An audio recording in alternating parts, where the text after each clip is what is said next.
Welcome to another episode, everyone. Have y'all ever heard of a gang in Florida called Zoe Pound? This is a gang of Haitian individuals. And man, these dudes are vicious. You think these gangs, these Bloods and Crips are doing something and putting in some sort of work out here in LA? Jeez.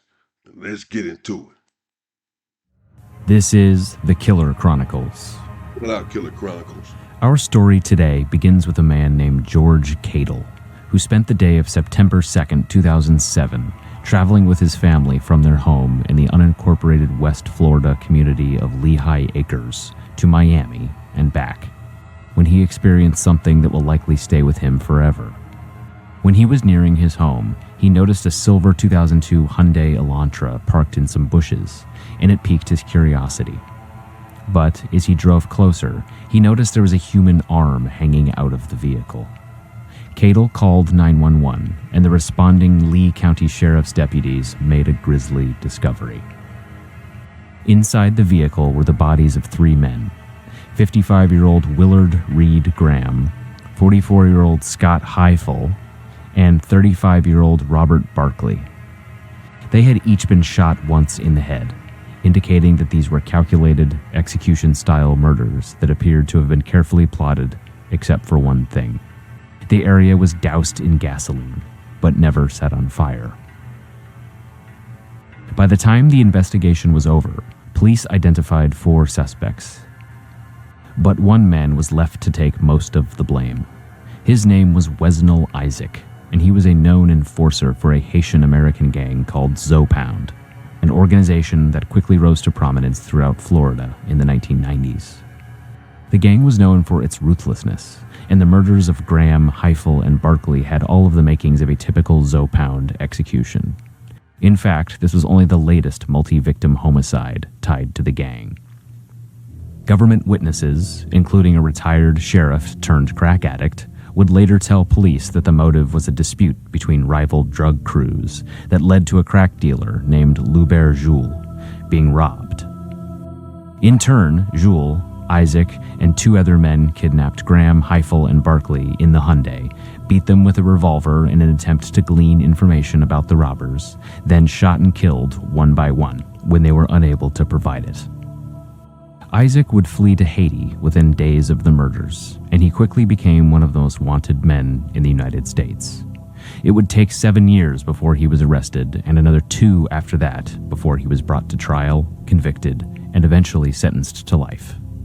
He and Jules were given multiple life sentences, and 2 lesser-involved cohorts, Peter Belvilas and Georgie Guerrier, were given informant plea deals in exchange for their testimony.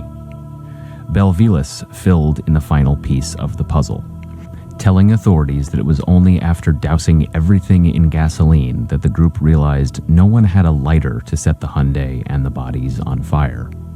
During his trial, Isaac testified in his own defense and scoffed at the notion that he would be willing to commit murder over one of his drug dealers taking a loss. Quote, "Think about it. I had more than 50 people I dealt with. Once I got my money, that's it. It doesn't really matter to me about what they do or what they don't do." The jury did not believe him. Since its foundation in the early to mid-1990s, Zoe Pound became known for everything from complex money laundering schemes to drug trafficking to modern-day piracy along the Miami River, as well as establishing legitimate businesses along the crest of mainstream society. Within the span of a decade, Zoe Pound was not able to just take over the Floridian underworld, but infiltrate the entertainment industry, with ties to dozens of prominent musicians across the United States. The name of the gang traces back to its roots in Haiti. For decades, hundreds of thousands of people have immigrated to the U.S. from Haiti, starting in the 1960s and 70s when they began fleeing the dictatorial rule of François Papadoc Duvalier and his son, Jean-Claude Duvalier, who held the country together in part thanks to a secretive, violent paramilitary police force known as the Tonton Macoute. Naturally, nearby Florida became a primary destination for Haitians fleeing a repressive government. Many of these immigrants took issue with the fact that the U.S. government had an open arms policy for Cuban refugees during the Carter administration, but heavily scrutinized Haitian refugees, likely because the Duvaliers, unlike communist Cuba, enjoyed support of the United States.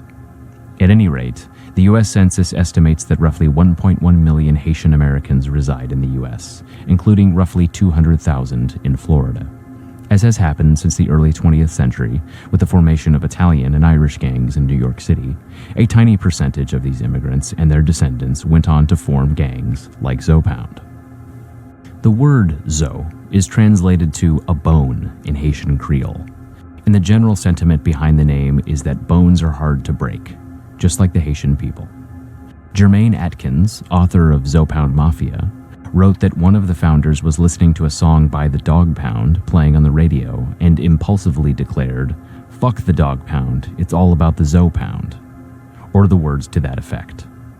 When Zoe Pound started, it was known as a rap group that played in festivals and enjoyed support of the Haitian American community, which wasn't always welcomed by Florida's mostly white, elderly population. Even as it was widely referred to as a criminal organization in the courts and in the media, Zoe Pound has likened itself to something of a self-empowering community group. But in 1997, there was an incident that brought Zoe Pound infamy and exposed the gang's practice of preying on a group of unlikely victims, cocaine smugglers who used the convenience of the Miami River to sneak literal tons of powder into the United States. On July 15, 1997, one such smuggling vessel, known as the Vanderpool Express, was infiltrated by a group of Zoe Pound members who fatally shot 2 crew members, the captain, the ship's cook, and then slit the throat of the chief engineer from ear to ear. The quintuple homicide initially horrified and baffled police.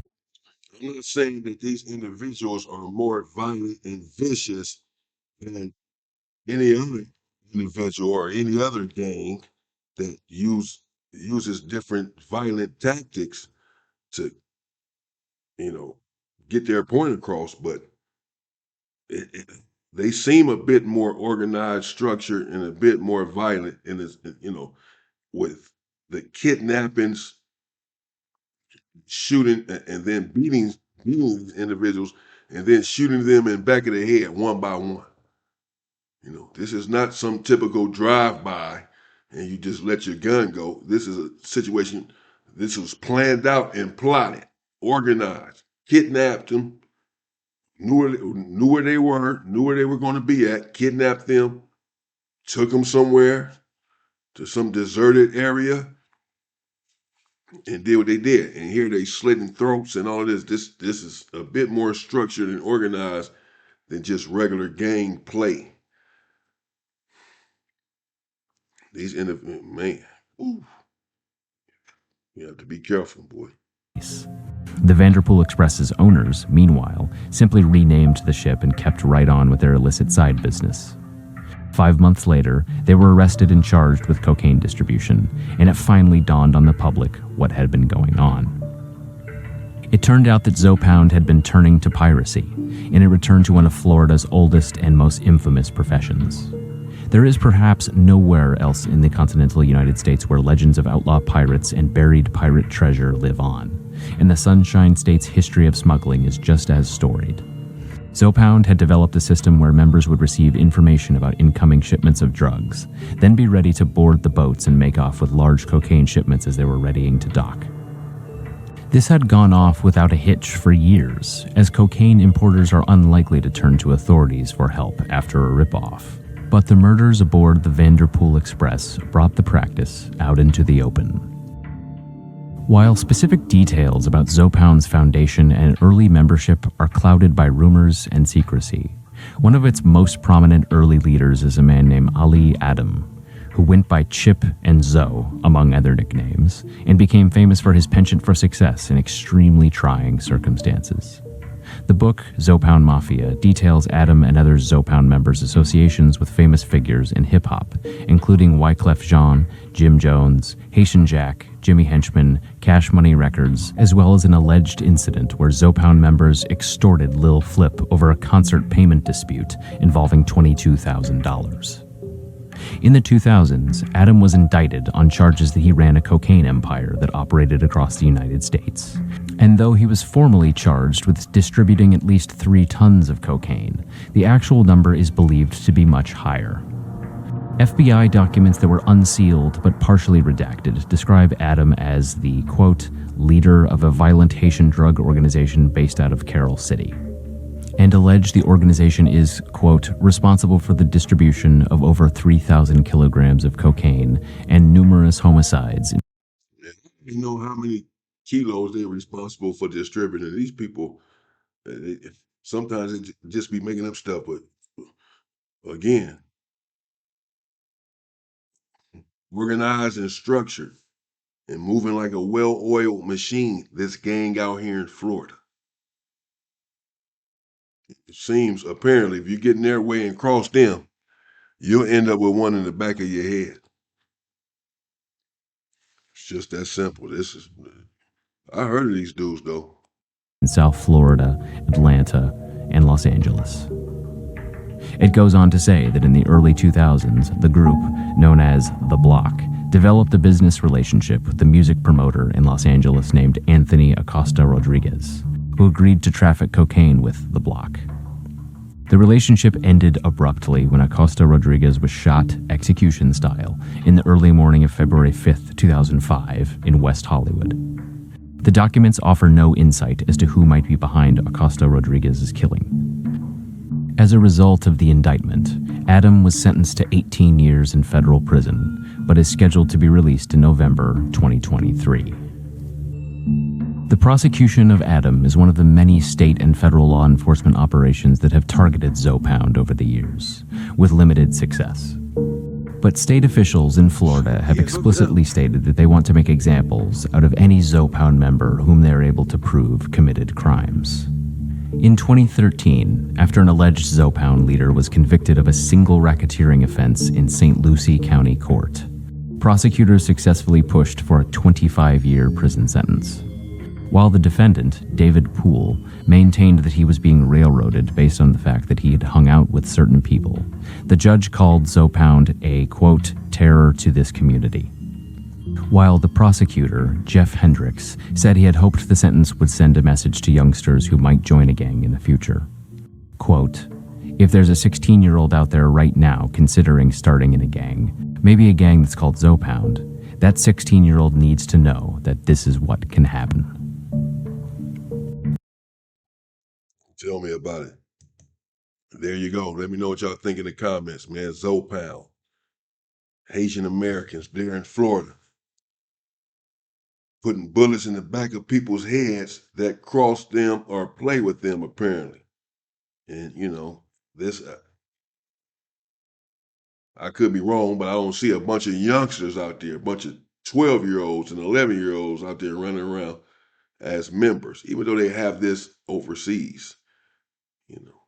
But right here, it seems like a bunch of grown men that have a lot going on, a lot of trades going on, and a bunch of grown men that you just don't want to get on the bad side of.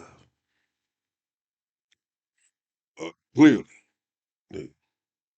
at least they are accused. They were accused of kidnapping, and then they poured gasoline all over the place, but didn't have a lighter. they were. They thought about the gasoline, but they forgot to light. They didn't think about bringing a lighter to cover up the evidence of these 3 gruesome homicides that were committed right there. Wild work, man. All of these gangs, you know. Could you imagine a gang without all of the killing? If we came together, you could still have your gang, but just stop the killing. Man, we'll change our community overnight. We'll be rich overnight, bro. All of us. Stay safe and stay free, people.